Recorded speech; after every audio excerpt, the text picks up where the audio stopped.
Umaga mga kapatid, happy Sabbath. It's my pleasure once again to be with you this Sabbath day to worship our God in spirit. And sa kabila po ng napakainit na panahon ay sabi nga po ng ating pong elder, ay kahit na mainit ang panahon ay pinili po natin na dito po magsamba sa ating iglesia. Kasi nga, kung alam po ninyo o alam po natin na meron pong mga church na malapit, tapos aircon, di ba? Aircon doon sa church, para mas mapapaisip ka minsan na yun kaya muna ako magsimba ngayon. Kasi aircon mas malamig doon sa ating sa church. Pero nandito pa rin po tayo sa ating iglesia. Well, mukha namang aircon din naman ang ating church. Air continuous. Air continuous naman po ating church. Madami po tayong electric fan. Ito ay mukhang sapat naman na po para po maisan po yung minute na ating po nararamdaman sa panahon ngayon habang tayo po ay narito. Bila din pong head ng ating pong stewardship department sa ating pong church na I would like to emphasize this morning, of course, it's all about being God's steward or about stewardship. And siguro, some of you might think na kapag sinabi ng usapan ay tungkol sa pagiging katiwala, laging tungkol na naman saan? Saan?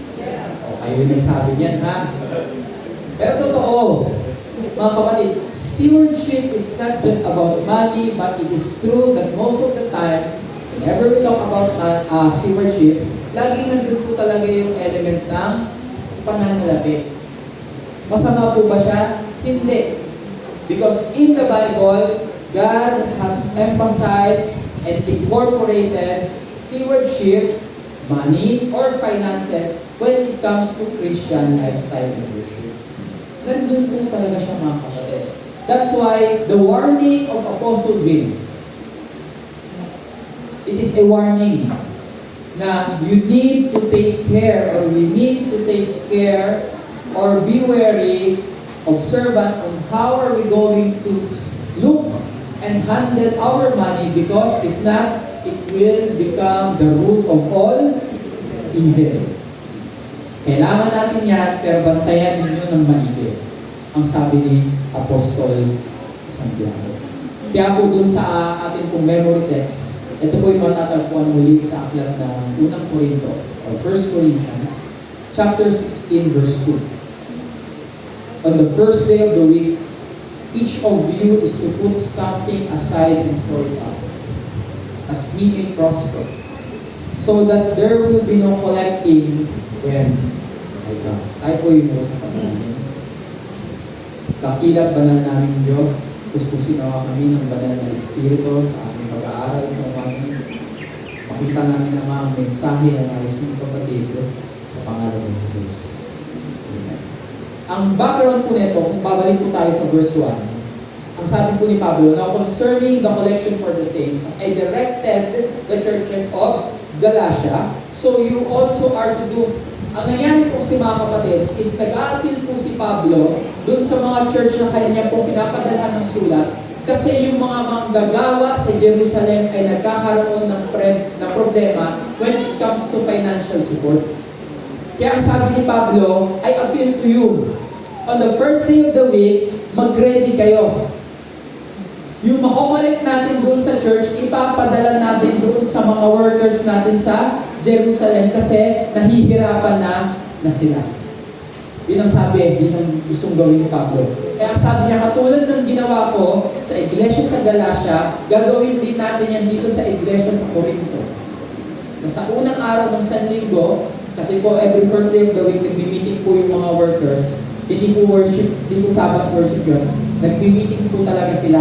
Sama-sama silang kumakain para po i-discuss yung mga programs na ginagawa doon sa loob ng church. In short po, nag-church board meeting. Yun pong mga workers. At ang sabi po ni Pablo, kung dumating sa kanila yung letter, I appeal to you, let's support the ministry or the ministers or the workers in Jerusalem. At i-ready din ninyo yung inyong ibibigay para sa. And if you're going to observe the verse 2 particularly, nakikita po natin nandito po yung pinaka-essence ng stewardship na gusto kong ipabatid ni Pablo. Let's have a little bit of recap, no? Saktong-sakto, nandito rin yung ating mga children. Para to make it simple, what is stewardship? Ito yan. In stewardship is, God says, I own everything. That's stewardship. And I let you borrow it. Yun. That's it. Nothing more, nothing less. I own everything, sabi ng Diyos, I let you use and borrow it, do it for my glory. Yun ang ibig sabihin ng Panginoon. Nothing more, nothing less. So, some might say na, Lord, ako naman po yung nagtrabaho. I work 40 hours, or 40 hours, more than 40 hours a week. No? I sweat, I starved, I was thirsty, no? I was stressed. Ito po ang sagot. I gave you the life. Ako ang nagbigay ng lakas. Ako ang nagbigay ng buhay. Pinapahiram ko lang din sa iyo. So hindi mo yan makukuha kung hindi ko sa iyo pinagkaloob yung buhay at yung lakas na ginamit mo para magtrabaho. That's the meaning. I own everything, sabi ng Panginoon. That's why I am giving you the privilege and the opportunity to use it. That's the meaning of being a steward. And as God's steward, no, kaya kasi pag sinabing steward ay katiwala, gamitin, ayusin, palaguin mo yung mga ibinibigay ko sa iyo at ipinapahiram ko sa iyo para sa ating kaluwal.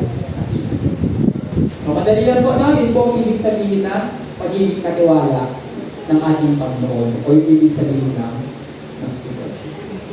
That's why this morning I would like to share only 3 points that is found in verse 2, chapter 16 of 1 Corinthians. O ano po ba yung mga essence, principles na stewardship na kailangan po natin paghandaan or alalahan? Ang sabi po ulit, on the first day of every day. Stewardship, first, it should be regular, consistent. Again, stewardship is regular. The fact na sinabi po ni Pablo na on the first week, ang ibig sabihin ni Pablo doon is, let's have a system. And if we are going to follow a system and structure, magiging regular yung ginagawa natin. Tama po ba? Meron po tayong structure na sinusunod. And stewardship is a regular system. Meron po tayong structure na sinusunod. Alam niyo po ba, na aside from Sabbath day, Sabbath is when? Every seventh day of the week. We worship on Sabbath day on the 7th day. You can worship God in any day, but the Sabbath is always on what day? 7th day. Isa po yun sa unang itinatag ng Diyos na meron pong particular na figure, hindi po yan mababago. Alam niyo po kung anong pangalawa? Tithes. Hindi po yan mababago. After the Sabbath, which is 7th day, the second thing that God established when it comes to numbers, it's the tithes. Ilan daw? The 10th. Okay? 10%. Hindi po yan mababago.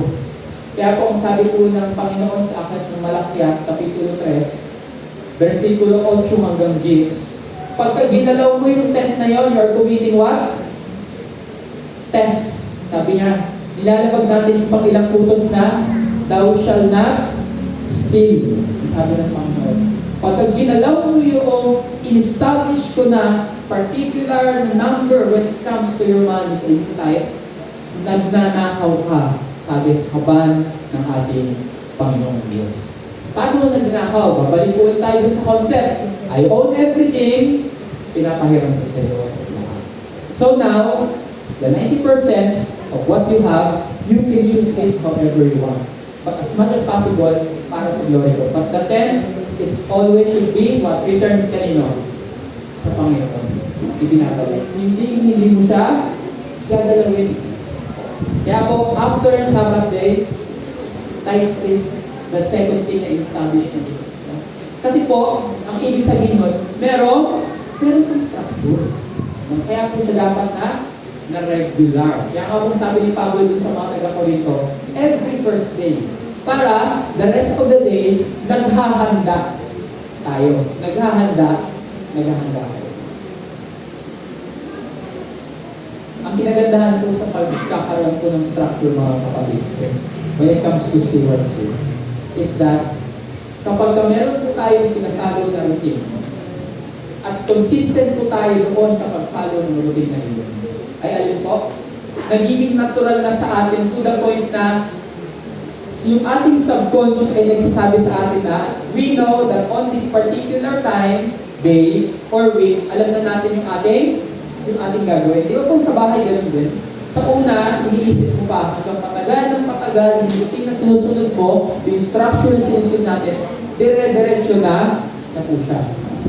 Yung iba po dito, anong feeling na kapag alam mo na yung gagawin mo hindi mo magawa, anong pakiramdam? Parang ang bigat sa loob, no?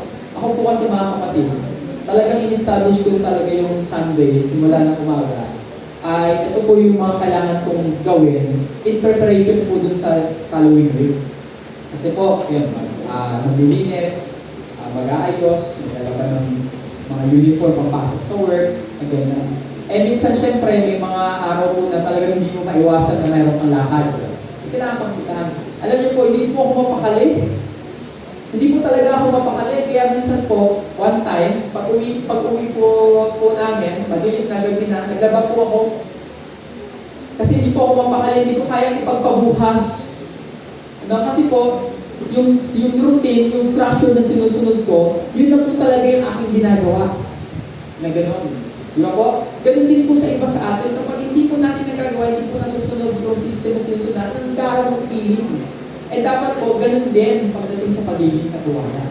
Kaya it should be regular.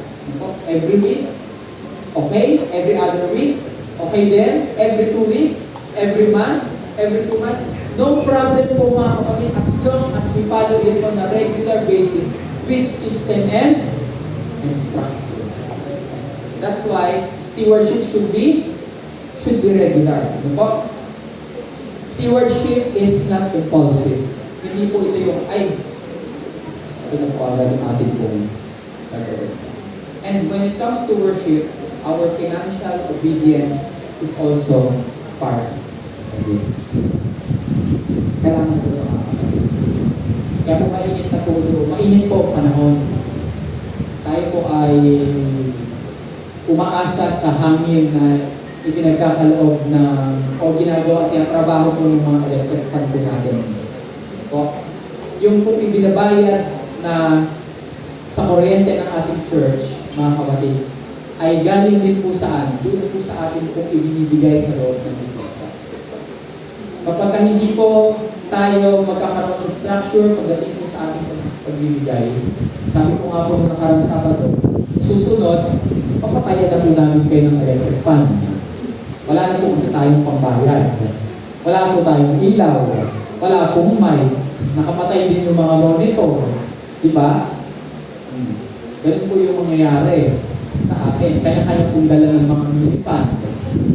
Lalakasan po natin yung boses natin. Magdadala po kayo ng himnal. Kasi po, hindi na naka-flash yung lyrics doon sa likod. The survival of our church depends on what we give. Totoo po yun. At ganun po talaga. Kaya nga po nag-appeal si Pablo sa mga taga-Corinto na mag-prepare kayo para itulong doon sa ministry o sa mga minister sa iglesia. It should be consistent with structure and not impulsive. That's why stewardship is what? It should be regular. Second, ang sabi po ulit dun sa verse 2, On the first day of the week, each of you, sabi, not some of you, not many of you or a few of you. Ang sabi, each of you. Lahat kayo. That's why stewardship, ang second point, it should be personal. Yan po ay personal.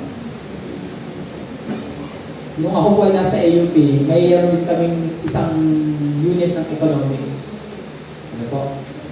Sabi sa amin dun sa college, mahalaga yung kailangan yung kumuha nyo sa economics pagka nagpapastor. Kasi kapag nag-serve ka sa simbahan, kailangan alam mo rin yung structure when it comes to finances, may idea ka. Naiintindihan mo siya at some point. Kaya tuturo. Ngayon, nung nandun po kami sa topic ng pagdating sa taxation, tuturo kami ng taxation teacher namin. At nung after niya nung kanyang lesson, in-include niya sa amin, sila na nagsisimba sa PIC, yung kanyang 6 years old na anak, may sarili pong sobre sa church. Yung kanyang anak na 6 years old, meron na pong sariling sobre na sa church. Yung sobre po na nilalagay ng tithes and offerings. May sarili pong ganun yung anak niya, 6 years old. At may sariling resibo na nakapangalan sa kanyang anak doon sa loob ng church. Bakit? Ang sabi niya sa amin, because I understand, kaya nga akin binigay itong subject na yon, ay nasa Christian, naiintindihan ko yung financial responsibility natin sa gobyerno and at the same time sa Panginoon, sa iglesia. Kaya maliit pa lang daw yung anak niya, sabi niya sa tinuro na niya. Ngayon, yung baon na binibigay niya sa anak niya, binibigay niya ng pera, marunong na po magkaltas yung bata. Nagkakaltas na agad yung bata. Kahit po 2 piso, 5 piso, isinusulat po ng bata ng kanyang anak doon na yung 2 piso nakalagay po sa tithes. So kapag nakita po yun ng treasurer, nire-resibuhan po yung bata. Kasi isinulat dun eh, di ba po? Ganun talaga ang gagawin. Kahit po yan ay 1 centavo, inilagay mo po yan sa sobre, may resibo ka, makukuha. Kaya nga po, ipinopromote natin na pag po tayo ay magbibigay, gamitin po natin yung sobre. Isulat po ninyo dyan kung para saan. That's also one of the reasons kung bakit po pinush at promote po ng General Conference yung tinatawag na one offering plan. Kung makikita niyo po doon. One of the reasons of one offering plan is to reduce yung collection. Well, para hindi sobrang daming collection. Sabbath School, Divine, merong AY. Kasi po, sa one offering plan mga kapatid, ipinapakita lang doon na bilang mabuting katiwala, bago ka palang pumunta doon sa church, alam mo na kung ano yung mga dapat mo paglagyan at pagbigyan at kung saan sila ilalagay. Hindi yung alin. Kung kailan nandyan, by impulse, bigla ka magbibigay. O, nasisira po yung system. Ngayon, personal yung dapat siya. Meaning, each of us, wala pong exemption doon sa pagiging katiwala ng ating Panginoon. Meron po bang exempted pagdating sa biyaya ng Diyos sa atin? Is there a living being or a human being all throughout our history na accepted sa biyaya ng Diyos? Wala. Kahit po yung masama o pinakamasama na kilala natin, hindi po sila accepted sa biyaya ng Panginoon. Okay po? That's why, stewardship po, wala pong exemption yan. Wala pong ligtas, wala pong exempted pagdating sa pagiging mabuting katiwala ng ating Panginoon Diyos. And because each one of us is called to be God's steward, kung mga kapatid alam, gusto ng Diyos na ma-experience po natin personally yung pagiging katiwala ng ating pong Panginoon.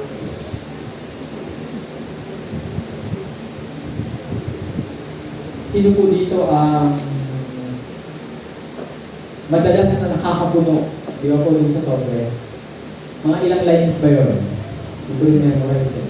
Pero nakakapuno ka.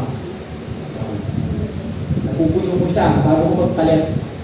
Napupuno mo siya. Regardless kung ilan, since you are following a structure and a system, and if you want it to be a personal experience para sa iyo mga kapatid, lahat po ng mga bagay na yun ay kusa na lang na lumalabas sa ating practice din ng mga Kristiyan. It is an individual experience. Every believer is a participant of being a steward. Stewardship is not reserved for the wealthy. It is a calling for every Christian. That's why I really like yung verse po. Ibinanggit ng Panginoon sa Luke chapter 21 verses 1 to 4. Kung sabi, Jesus looked up and saw the rich putting their gifts into the offering box. And he saw a poor widow put in 2 small copper coins. Sa ibang translation po, 2 mites. Ang katubas po yun sa atin, 2 sentavo. And he said, truly I tell you, this poor widow has put in more than all of them, for they all contributed out of their abundance, but she out of her poverty put in all she had to live on. Sabi ng Panginoon, aking sinasabi na alin? Na yung babaeng widow ay nagbigay pa ng mas marami compared doon sa mga mayayaman na nagbigay, because yung iba sa kanila ay nagbigay out ng kanilang abundance na meron sila, pero ibinigay ng babae yun kung ano na lang yung meron siya, kung saan na lang dumidepende pa yung buhay na meron siya. The reason is because for that widow, it is a personal experience. Hindi po kailangan ng Diyos yung ibigay natin. Hindi po niya kailangan yun. But we are called to return to give. The reason is because what matters is the giver, not the gift. Again, what matters is the giver, the heart of the giver, not the gift. Hindi po ano yung binigay natin. Kaya po ito ay dapat na maging personal na experience natin sa Panginoon. Ano po ulit yung una? It should be what? Regular. Second, it should be personal. And last but not the least, stewardship must be proportional. Ang sabi po ulit dun sa verse 2, on the first day of the week, each of you is to put something aside and store it up, as he may prosper, so that there will be no collecting when I come. Yung pong phrase na as he may prosper. Ibig sabihin, base sa kung ano yung meron at natanggap mo. Kaya po yan ay proportional. Alam niyo, pag nag-attend po kayo ng stewardship seminar, di ba po, ang tithes is how much? 10%. How about offering?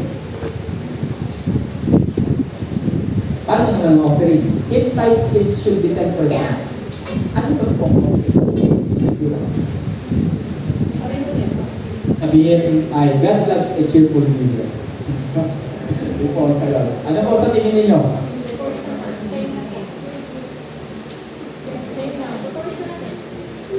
Ang ganda po nung narinig ito, since proportional ang concept, dapat po same. Ano po?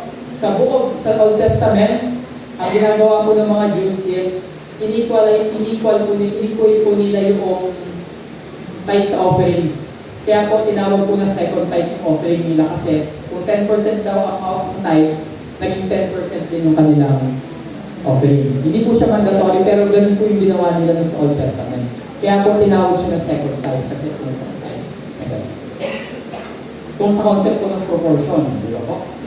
Alam niyo po ang tinuturo kapag nag-attend po kayo ng stewardship seminar, kailangan po yan ay percentage, hindi amount. Regardless.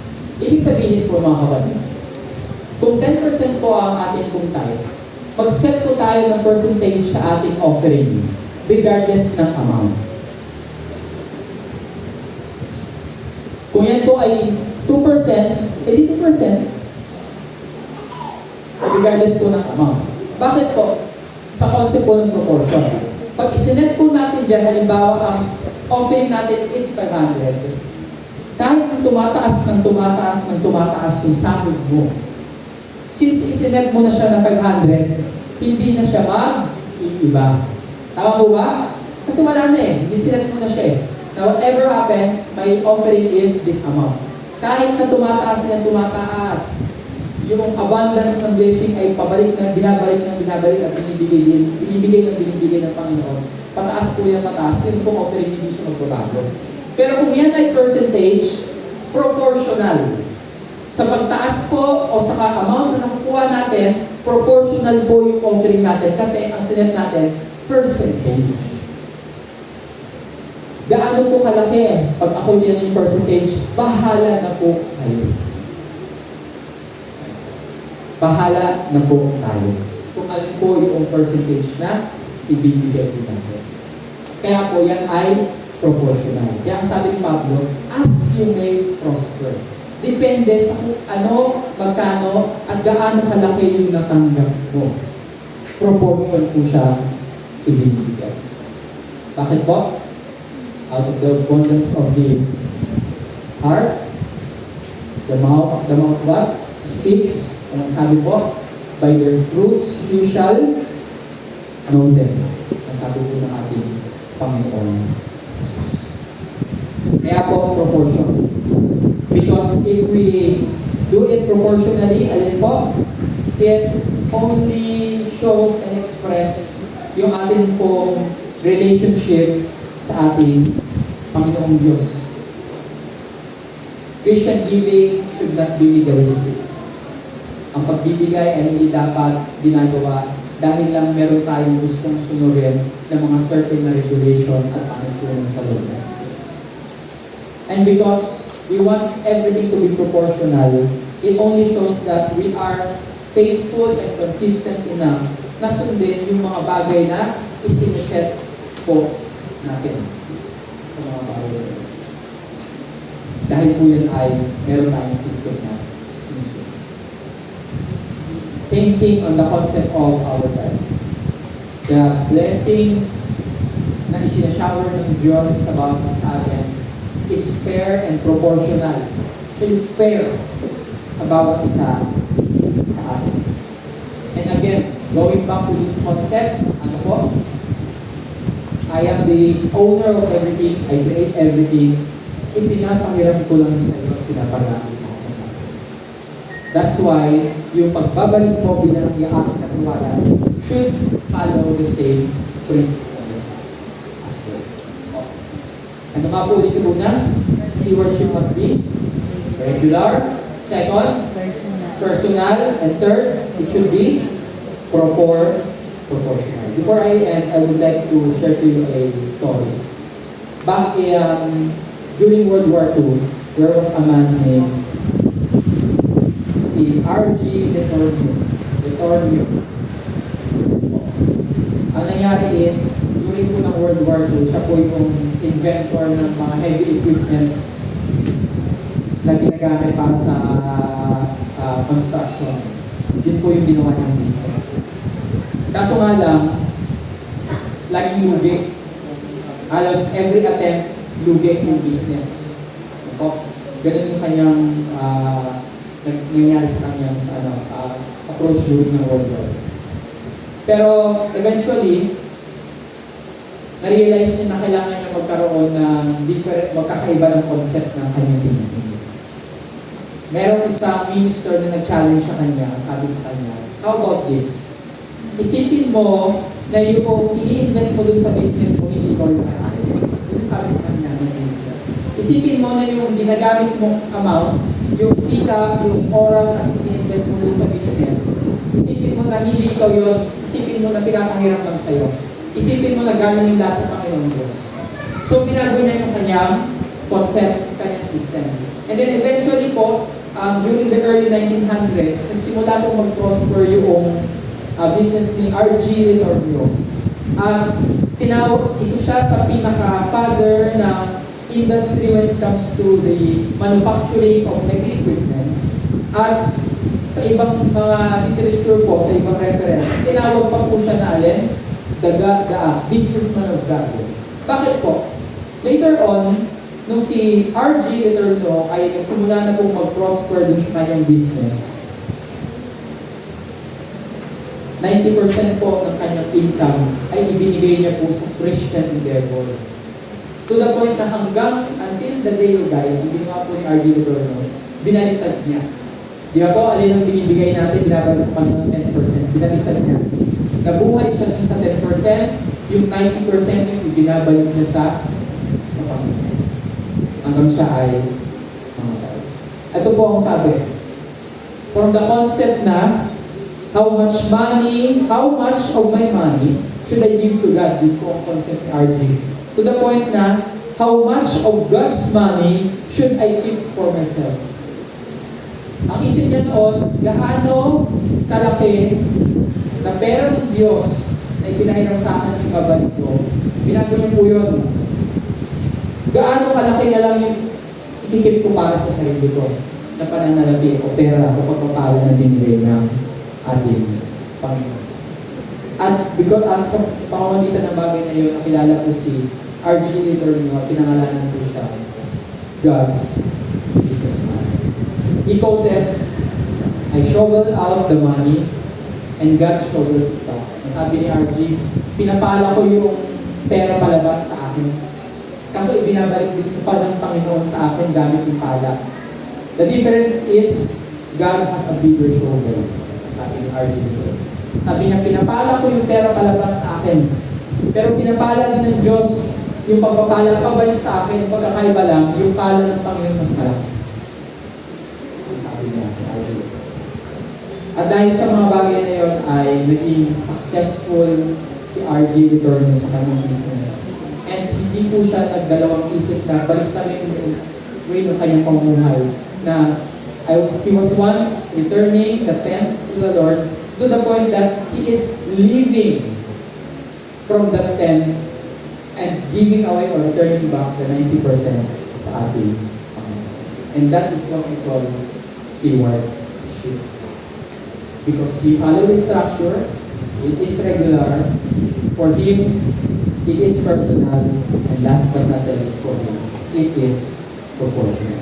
Nawa po tayo mabuhay dito sa lupa bilang mga tunay at faithful na katiwala ng Panginoon.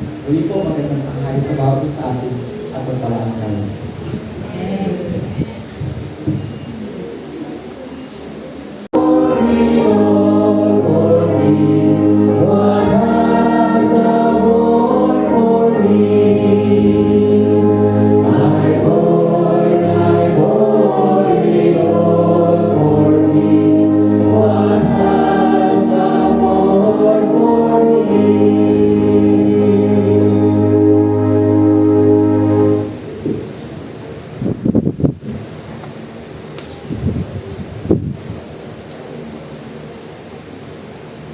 Tayo pinilangin. Banal at pakilang namin Diyos, maraming salamat ang mga aming pinili at tinawag ng mga katiwala ng sa lupa. Naway aming laging alalahanin na lahat ng mga pagpapala, lahat ng aming natatanggap, ang aming buhay at lakas ay galing sa inyo. At kayo ang manlalang ng lahat dito sa mundo. At nais namin ibalik ang mabuting pasasalamat. At ganoon din sa aming mga puso na magkaroon kami ng pagnanais na ibalik din ang mga pagpapalang ito sa inyo at gamitin ang mga pagpapalang ito, Ama, para sa ikaluluwalhati ng inyong Panginoon.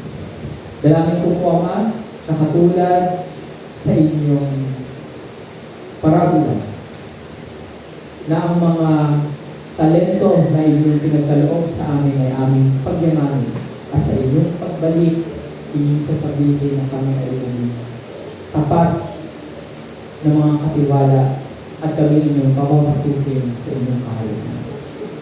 Maraming salamat, Panginoon, sa mga paalala at mensahe na inyong pong pinabatid sa amin. Naway ito'y maitanim sa aming mga puso't isipan. Maraming salamat, Panginoon, na kayo ang siyang Panginoon namin at mga katiwala ninyo dito sa lupa. Ito'y aming hinihiling sa pangalan ng Jesus.